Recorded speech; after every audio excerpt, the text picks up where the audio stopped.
Bentrovati al meteo. Pressione atmosferica in aumento. La giornata di martedì 21 settembre sarà dunque caratterizzata da un tempo stabile. Vediamo insieme il dettaglio.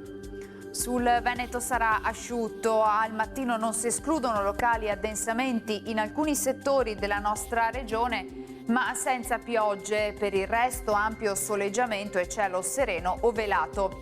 Venti in pianura moderati da nord-est.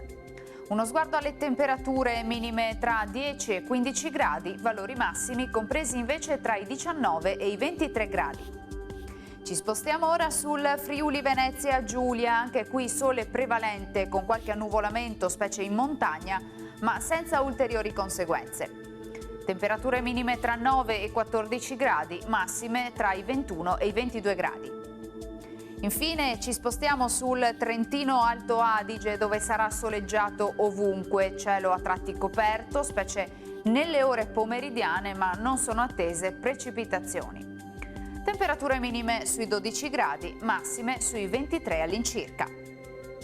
Dal meteo è tutto, vi auguro un buon proseguimento, come sempre in compagnia di Antenna 3.